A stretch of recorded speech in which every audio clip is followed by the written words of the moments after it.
하나님의 말씀 함께 보겠습니다. 하나님의 말씀은 마태복음 1장 18절에서 25절까지의 말씀입니다. 신약 성경 1쪽에 기록이 되어 있습니다. 마태복음 1장 18절부터 25절까지의 말씀 한 절씩 교독하고 마지막 절 함께 읽겠습니다. 예수 그리스도의 나심은 이러하니라. 그의 어머니 마리아가 요셉과 약혼하고 동거하기 전에 성령으로 잉태된 것이 나타났더니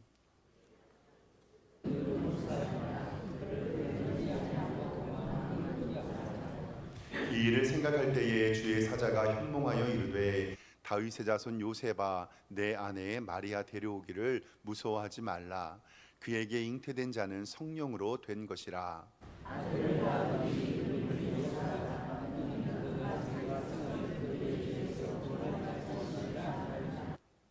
이 모든 일이 된 것은 주께서 선지자로 하신 말씀을 이루려 하심이니 이르시되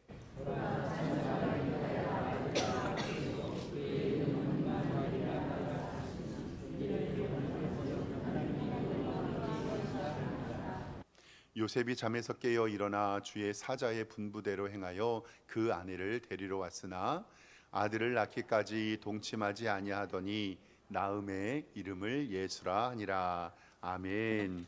주보에 기록된 대로 우리 오른손 높이 들고 믿음의 고백 함께 선포하겠습니다. 나는 천지를 지으신 여호와께 복을 받는 자입니다. 아멘. 우리 옆에 있는 성도님들과 인사하고 말씀 볼까요? 좌우 돌아보시면서 주님의 이름으로 사랑합니다 이렇게 인사하겠습니다. 네, 반갑습니다. 주님의 이름으로 사랑합니다. 하나님께서 오늘도 우리에게 은혜 베풀어 주실 줄 믿습니다. 제 아이들이 어렸을 때 유치원 어린이집 다닐 때에 성탄절 그러니까 크리스마스를 며칠 앞두고 제게 이렇게 이야기했습니다. 아빠, 이번 크리스마스 때는 저 무슨 선물 주실 거예요? 이렇게 물어보는 거죠. 아빠, 이번 크리스마스 때 저는 무슨 선물 주실 거예요? 저는 이렇게 대답했습니다. 크리스마스는 예수님 생일인데 왜 네가 선물을 받냐? 크리스마스는 예수님 생일인데 왜 네가 선물을 받냐? 그건 아니다. 그래서 성탄의 의미를 분명히 알려주고 아이에게 예수님께 선물을 드려야 한다라고 가르쳤습니다.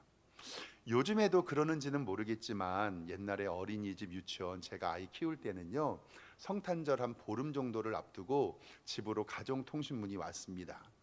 귀하의 자녀가 어떤 선물을 받고 싶어 하니 그 선물을 포장해서 유치원으로 보내주시면 12월 24일 날 크리스마스 행사 때 저희 어린이집에서 산타 할아버지가 선물을 주도록 하겠습니다. 그리고 아이에게 비밀로 해주고 선물을 몰래 보내달라는 얘기입니다.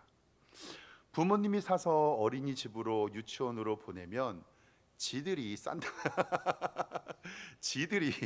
산타가 되어서 생색을 내는 것도 마음에 안 들고 착한 일 많이 하면 선물 준다라는 산타의 말도 마음에 안 들고 그래서 저도 우리 아이들 키울 때 선물 안 보낼까 하다가 혹시 또 아이의 마음에서 다른 사람들은 다 받는데 자기만 못 받으면 서운할 수 있잖아요. 그렇게 해주고 분명히 말해주죠. 이 선물은 누가 주는 거다? 아빠가 주는 거다. 요즘에도 그런지 모르겠어요. 근데 제가 제일 마음에 안 들었던 것은 뭐냐면 12월 25일 성탄절 크리스마스의 주인공이 누구인가에 대한 질문입니다. 저도 어렸을 때 생각이 납니다. 크리스마스 이브 때 산타 할아버지가 선물 준다고 나름대로 1년을 착하게 살았으니 나도 선물을 받겠구나. 밤에 자고 일어나서 빨간 날이었죠. 25일 날 눈을 뜨면 머리 위에 지금도 기억나요. 그때는 소년중앙이라는 만화책이 있었거든요. 그 1호로 하고요. 지금이야 과자가 넉넉하지만 그때는 이만한 박스에다가 종합 과자 선물 세트 아시지요? 그거 딱 올려놓고 저는 삼형제였으니까 형제별로 이렇게 선물을 올려놓았던 거. 그리고 그때는 산타 할아버지가 진짜 있어서 주는 줄 알았지만 시간이 지나가면 그게 부모님이 주신 것이라는 것을 알게 되었죠. 사랑하는 성도 여러분, 산타 할아버지가 아빠, 엄마라는 것을 알게 되면 우리 아이들의 동심이 파괴됩니까? 정말 착한 일을 많이 하면 크리스마스 때 선물을 받을 수 있습니까? 에이, 목사님, 뭐 그런 거 가지고 그러십니까? 그냥 추억이죠. 근데 사랑하는 성도 여러분, 혹시 그것이 세상 권세를 잡고 있는 마귀 사탄들의 고등 전략이라고 한번 생각해 보시지는 않으셨습니까? 성탄절, 거룩한 분이 태어난 날이라는 뜻이고, 크리스마스, 그리스도의 절기, 즉 그리스도께 경배하는 날을 우리는 크리스마스라고 이야기합니다.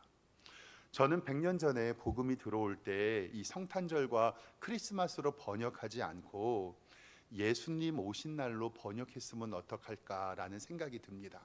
그래서 12월 25일을 우리가 달력에 있을 때 성탄절, 기독 탄신일 이렇게 어려운 말이 아니라 어떤 날로?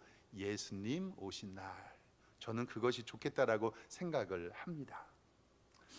그런데 12월 25일은 교회와 성도들이 가장 기쁘고 행복해야 할 날인데, 성탄절이 다가오면 세상이 더 기뻐합니다. 자신의 유흥과 돈 버는 수단으로 이 크리스마스를 이용하고 있기 때문에 그렇습니다. 제가 설교 준비하면서 인터넷 검색창에 크리스마스라고 한번 쳐봤거든요. 잠깐 화면 좀 보여주실까요? 잘 안 보이시겠지만 네이버, 다음, 구글을 이렇게 세 개를 검색해 봤습니다. 크리스마스 선물, 트리, 장식, 소풍, 아무튼 공연, 케이크, 리스, 리본, 콘서트. 이렇게 크리스마스라고 검색하는 연관 검색어에는요, 예수님, 예수님에 관한 연관 검색어는 하나도 없어요. 이거 정말 큰 문제입니다. 크리스마스의 본질과 성탄의 의미를 알고 우리 자녀들에게 분명히 알려줘야 됩니다.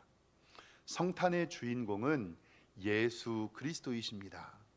우리를 구원하시고자 하나님의 아들이 이 땅에 오신 날이 바로 크리스마스 성탄절임을 꼭 기억하시길 바랍니다.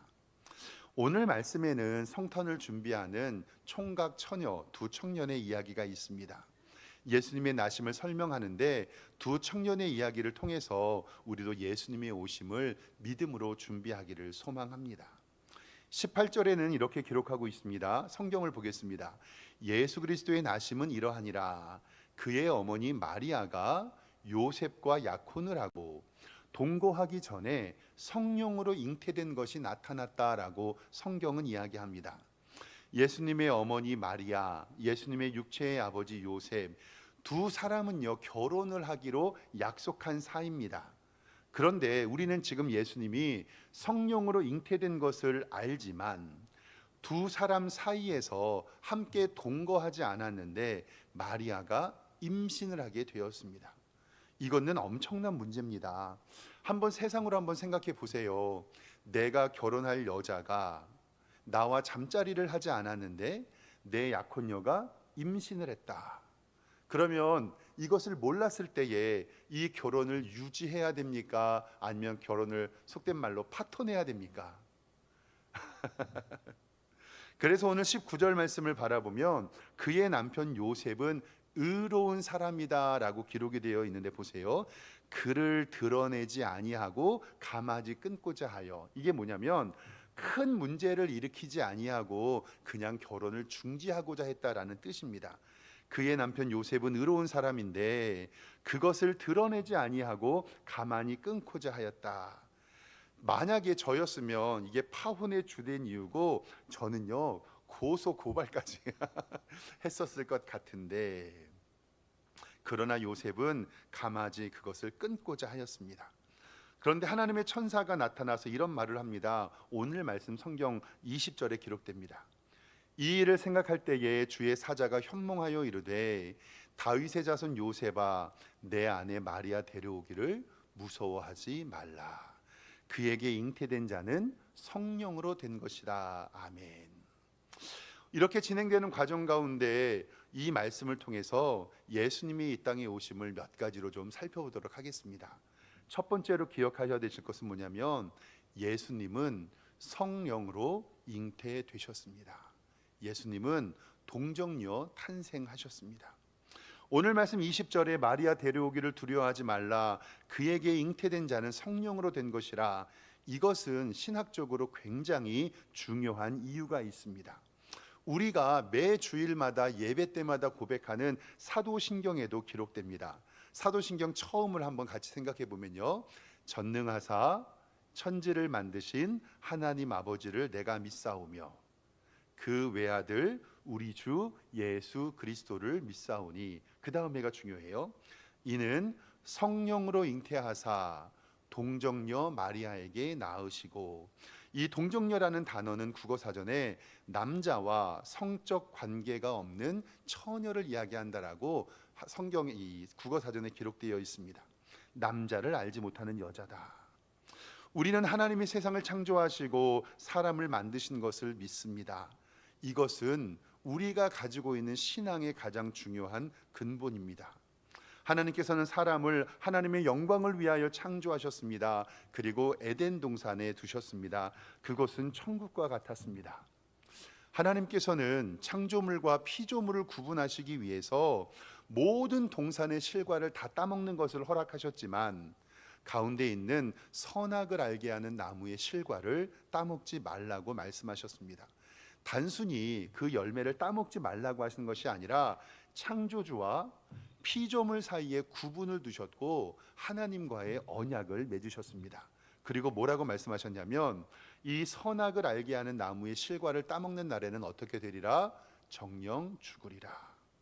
그런데 인간은 뱀의 유혹으로 그 열매를 따먹게 됩니다. 열매를 먹은 것이 문제가 아니라 하나님의 명령, 즉 하나님의 언약의 말씀을 깨트린 것이 바로 인간입니다. 그로 인하여 인간은 정령 죽게 되었고 그 에덴 동산에서 추방하게 되었습니다. 하나님과 인간 사이에 단절이 되었고 영원히 살 수가 없었고 우리는 죄의 노예가 되었습니다. 하나님께서는 인류 구원의 계획을 이루고자 하나뿐이 없는 아들을 세상에 보내셔서 우리를 대신해서 죽이기로 작정하셨습니다. 모든 사람이 죄를 범하여 하나님의 영광에 이르지 못하였고 죄의 싹은 사망이었으며 우리는 허물과 죄로 죽은 상태가 되었다라고 성경은 이야기합니다. 예수님께서 이 땅에 오실 때 두 가지 꼭 충분한 조건을 갖춰야 될 것이 있었는데, 첫 번째로는 우리의 죄를 용서해 주시기 위해서는 완벽한 하나님이신 신성을 가지셔야 됐고, 우리의 죄를 담당하기 위해선 대신 죽으셔야 했기에 완벽한 인성인 인간이 되어야 하셨습니다. 이것을 하나님의 신성과 예수 그리스도의 인성을 같이 이루셨다라고 이야기합니다. 나를 대신해서 죽으실 분이 나와 똑같은 몸을 가진 인간이어야 하는데, 여기서 중요한 것이 뭐냐면 인간의 유전으로 인한 죄를 가지게 되면 그 예수님도 인간의 유전으로서 죄인이 된다라는 사실입니다. 우리나라 말이 참 재미있죠. 성인 남자를 일반적으로 부르는 말을 아저씨라고 이야기하고, 성인 여자를 일반적으로 부르는 말을 아주머니, 요즘엔 아줌마라고 하는데, 이 말이 조금 하대하는 느낌이 있으니까 여사님이라는 단어를 쓰더라고요. 그런데 성도님들도 잘 아시는 것처럼 아저씨라고 하는 이 단어는 아기의 씨를 가지고 있다는 뜻이고, 아주머니, 아줌마라는 뜻은 아기의 주머니를 가지고 있다라는 뜻입니다. 인간의 씨를 가지고 잉태하면 인간의 유전으로 죄악 가운데 태어나니 우리를 구원할 능력이 없게 됩니다. 왜냐하면 죄악 가운데 태어나시니까요. 예수님은 완벽한 사람이면서 죄가 없으셔야 했기 때문에 성령님으로 잉태되어 동정녀 탄생을 하셔야 우리를 구원하실 수 있습니다. 이것은 히브리서 4장 15절에 정확히 기록이 되어 있습니다. 우리에게 있는 대제사장은 우리의 연약함을 동정하지 못하리가 아니요, 보세요, 모든 일에 우리와 똑같이 시험을 받으시는 이지만 뭐가 없으시죠? 죄가 없으시다. 히브리서 7장 26절 말씀에 거룩하고 악이 없고 더러움이 없고 죄인에게서 떠나 계시고 하늘보다 높이 되시니라. 즉 거룩하고 악이 없고 더러움이 없다라고 우리에게 분명히 말씀합니다. 이것이 바로 예수님이 성령으로 잉태되신 성육신의 의미입니다. 우리를 구원하시기 위해 완벽한 하나님이시며 완벽한 사람이시며 그 사람이신 동시에 죄가 없으셔야 하기에 예수님은 성령으로 잉태되어 주셔서 동정녀를 탄생하셔서 우리의 신앙 고백의 첫머리로 기록된 것입니다. 매 주일마다 고백하는 우리의 신앙의 고백, 전능하사 천지를 만드신 하나님 아버지를 내가 믿사오며 그 외아들 우리 주 예수 그리스도를 믿사오니 이는 성령으로 잉태하사 동정녀 마리아에게 낳으시고 아멘. 이 고백이 우리의 고백인 줄 믿습니다. 그렇기 때문에 예수님께서는 우리의 구원자의 자격을 완벽히 갖추신 하나님의 아들이시고 완벽한 하나님이시며 완벽한 인간이시고 죄가 없으십니다. 우리를 구원한 유일한 그 이름이 바로 예수 그리스도이심을 꼭 기억하시기를 주님의 이름으로 축원합니다. 두 번째로 우리에게 알려주신 것은 아들의 이름을 예수라 하라라고 말씀하셨습니다. 오늘 성경의 말씀 21절을 성경을 보겠습니다. 아들을 낳으리니 이름을 예수라 하라. 이는 그가 자기 백성을 그들의 죄에서 구원할 자이심이라. 아들의 이름 예수, 이 예수의 이름의 뜻은 구원이라는 뜻인데 예수님은 나의 죄를 위하여 죄 없으신 하나님의 아들이 십자가에 달려 죽으셨습니다. 이것은 인류 최대의 사건이며 예수님의 십자가의 사건이 없으면 인류 구원은 이루어지지 않았습니다. 즉 나의 구원은 예수 그리스도의 피값으로 이루어진 것입니다. 내가 죽어야 하는데 대신 예수님께서 죽으신 것입니다. 그것이 바로 예수 그리스도의 대속의 은혜입니다. 성경 로마서 5장 8절 말씀은 이렇게 분명히 기록합니다. 우리가 아직 죄인 되었을 때에 그리스도께서 우리를 위하여 죽으심으로 하나님께서 우리에게 대한 자기의 사랑을 확증하셨느니라.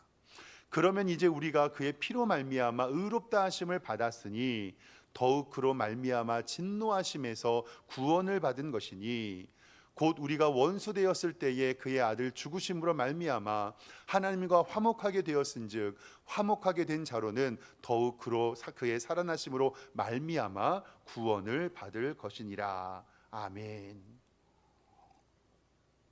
성탄절 이 크리스마스의 의미는 정말 중요한 것은 바로 인류의 구원의 뜻을 이루고자 전지전능한 하나님과 동일 본체 되신 그의 아들 예수 그리스도께서 이 땅에 오신 날이 바로 12월 25일 성탄절입니다. 나를 위하여서 십자가 지시기 위해 이 땅에 오셨습니다. 성탄절 크리스마스 그 하루만이라도 예수님께서 그 날의 주인공이시며 예수님만이 영광 받으셔야 됩니다. 어찌 산타 같은 어디서 굴러 들어오지도 못한 그 이름이 예수님의 영광을 가로챌 수는 없습니다. 산타 할아버지가 어디 있습니까? 우리 자녀들에게 가르쳐야죠. 12월 25일은 예수님의 생일이고 산타는 없다라는 것을 우리는 분명히 우리 자녀들에게 알려줘야 됩니다.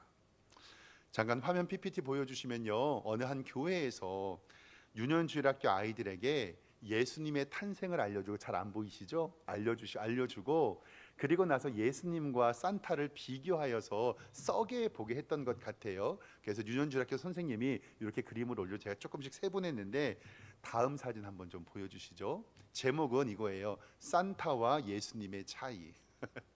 보이시죠? 제가 한번 읽어드리겠습니다. 첫 번째, 산타는 허구지만 예수님은 진짜다. 두 번째, 예수님은 동물을 안 키운다. 산타는 동물을 키운다. 세 번째, 예수님은 힘들게 걸어 다니시지만 산타는 썰매를 탄다. 네 번째, 예수님은 마국간에서 태어났지만 산타는 미국이나 영국에서 태어났다. 전요 다섯 번째가 참 은혜 받았는데요. 보세요. 예수님은 돌아가시면서 우리를 구원했지만 산타는 우리를 구원하지 않았다. 여섯 번째, 산타가 없는 걸 알면 아이들은 모두 동심의 파괴가 된다. 그렇지만 예수님은 진짜 있는 걸 알기 때문에 오히려 좋다. 일곱 번째, 산타는 모자를 쓰지만 예수님은 모자를 쓰지 않는다. 여덟 번째, 산타는 겨울에만 온다. 예수님은 언제나 우리 곁에 계신다. 9번째, 예수님은 수많은 기적을 일으켰지만 산타는 기적을 일으키지 않았다. 10번째, 산타의 아버지는 누군지 모르지만 예수님의 아버지는 하나님이시다. 11번째, 예수님은 12제자가 있지만 산타는 12제자 아니 제자가 없다. 12번째, 산타 눈색은 파랗다. 예수님의 눈색깔은 산타와 다르다. 13번째, 저는 진짜 이것이 믿음의 고백이라고 생각하는데 보세요. 예수님은 모든 것을 다스리시지만 산타는 누구만 다스려요? 루돌프. 와, 이 아이가 얼마나 믿음이 좋아. 14번째, 예수님에게는 하나님이 함께 하시지만 산타에게는 함께 하지 않으신다. 15번째 마지막인데 산타는 무교고 예수님은 기독교다. 예수님은 모든 것을 다스리시지만 산타는 루돌프만 다스린다. 12월 25일 내일 모레 글피 빨간 날이죠. 정말 감사해요. 우리나라 법정 공휴일입니다. 1949년 우리나라 민주정부 수립 후 최초로 지정된 공휴일이 바로 12월 25일입니다. 나라에서 기독교인들을 인정하고 존중해 준 것이에요. 그날 너희 아기 예수님 태어난 날을 기념하고 예배드려. 12월 25일은 놀러 가는 날이 아닙니다. 호텔 가는 날이 아닙니다. 자기들끼리 모여 선물 돌리는 날이 아닙니다. 영화 보는 날도 아니고요. 가족끼리 모여 회식하는 날도 아닙니다. 그 날은 나를 구원하여서 이 땅에 오신 예수님의 생일을 우리가 기념하는 날입니다. 예수님의 생일을 교회에 와서 축하해야지 아무 의미도 없는 세상에서 12월 25일을 보내실 예정이라면, 사랑하는 성도 여러분, 12월 25일 주님께 나와 복된 예배 드리시기를 주님의 이름으로 축원합니다. 12월 25일 빨간 날에 뭐 하려고 하십니까? 그 날은 나를 구원하여 이 땅에 오신 하나님의 아들 예수 그리스도께 예배하는 날입니다. 그것 말고는 우리가 할 것은 아무것도 없습니다. 본질에 집중하시기를 주님의 이름으로 축원합니다. 마지막 세 번째로 우리가 기억해야 할 것은 아들의 이름이 바로 임마누엘이라고 우리에게 알려주십니다. 22절 말씀 성경을 보겠습니다. 이 모든 일이 된 것은 주께서 선지자로 하신 말씀을 이루고자 함이라. 이사야 7장 14절에 기록된 것을 마태는 인용하지요. 23절에 보라 처녀가 잉태하여 아들을 낳을 것이요 그의 이름을 임마누엘이라 하셨으니 이름을 번역한즉 하나님이 우리와 함께 계시다 함이라. 아멘. 아들의 이름이 두 개였어요. 하나는 예수라는 이름인데 그것은 실질적으로 동네에서 예수님을 부르는 실질적인 호칭이었고, 두 번째 이름 임마누엘은 구역의 예언자를 통해서 이 땅에 오신 예수 그리스도를 영적으로 해석하는 이름입니다. 그 뜻의 이름이 뭐냐면 하나님이 우리와 함께 하신다. 아멘. 예수님이 이 땅에 오신 이유는 십자가에 달려 죽으셔서 나를 구원코자 하며 지금도 나와 함께 하심을 우리는 믿습니다. 예수님은 공생의 시기 3년 동안 제자들과 함께 하셨습니다. 함께 드시고 주무시고 전도하시면서 제자들과 동거동락하셨습니다. 그리고 십자가의 구원 사역을 이루시고 부활 승천하셨습니다. 그리고 우리에게 진리의 영이신 성령님을 보내주시면서 그 성령님이 바로 예수님의 영이라라고 우리에게 말씀합니다. 예수님께서 부활 승천하시면서 우리에게 지상명령을 주셨는데 그것이 마태복음 20장 18절에 정확히 기록되어 있습니다. 하늘과 땅의 모든 권세를 내게 주셨으니 그러므로 너희는 가서 모든 민족을 제자로 삼아 아버지와 아들과 성령의 이름으로 세례를 베풀고 내가 너희에게 분부한 모든 것을 가르쳐 지키게 하라. 볼지어다 내가 세상 끝날까지 너희와 항상 함께 있으리라. 아멘. 이것이 바로 예수님께서 이 땅에 오신 임마누엘이라는 의미입니다. 예수님은 부활 승천하시면서 우리를 고아와 같이 버려두지 아니하셨고 진리의 영이신 성령님을 보내주셔서 지금도 우리가 예수님을 느끼며 예수님의 사랑을 감격할 수 있도록 우리와 함께 하신다는 사실을 꼭 기억하시기를 바랍니다. 사랑하는 성도 여러분, 이제 내일 모레 글피가 성탄절입니다. 그날 진짜 뭐 하시렵니까? 그날은 온 천지의 만물을 창조하시고 섭리하시고 다스리시는 통치하시는 예수님이 태어나신 거룩한 성탄의 날입니다. 그날 우리는 하나님 앞에 기도하며 복된 예배 드리기를 소망합니다. 총각 요셉과 처녀 마리아는 기도하면서 성탄을 준비했습니다. 저는 천국에 가면요, 마리아에게 꼭 물어볼 게 있는데 뭐냐면, 마리아는 자기의 몸 상태를 자기가 제일 알았잖아요. 남자를 알지 못하는 사람이 점점 배가 불러와요. 그런데 얼마나 그 신기하고 얼마나 자기의 몸이 변화되는 것이, 이렇게 기도하면서 요셉과 마리아는 성탄을 준비했습니다. 사랑하는 성도 여러분, 예수님께서는 성령으로 잉태되셨고 그 이름을 예수라고 부르셨고 또 다른 이름 임마누엘을 통해서 우리와 지금도 함께 하시는 줄 믿습니다. 그 하나님의 거룩한 영광이 세상의 가치와 그리고 세상이 가지고 있는 어떠한 명예가 아닌 우리의 영광을 주님께 돌려드리기를 소망합니다. 이번 3일 동안 아기 예수님의 탄생을 소망하며 기도로 준비하시고 12월 25일 거룩하게 예배드리며 주님께 영광 돌리는 여러분들과 제가 되기를 주님의 이름으로 축원합니다. 기도하겠습니다. 하나님 아버지, 은혜와 사랑에 감사를 드립니다. 아기 예수님의 태어난 성탄을 기념하며 주님께 영광 돌려야 할 그날이 세상의 가치와 물질과 돈의 노예가 되어 그 날이 사용됩니다. 요셉과 마리아가 기도하면서 성탄을 준비했던 것처럼 우리 사랑하는 성도들도 이번 3일 동안에 성탄을 기도로 준비하며 기쁨으로 예배에 참석할 수 있도록 인도하여 주시옵소서. 예수 그리스도의 이름으로 기도드리옵나이다. 아멘.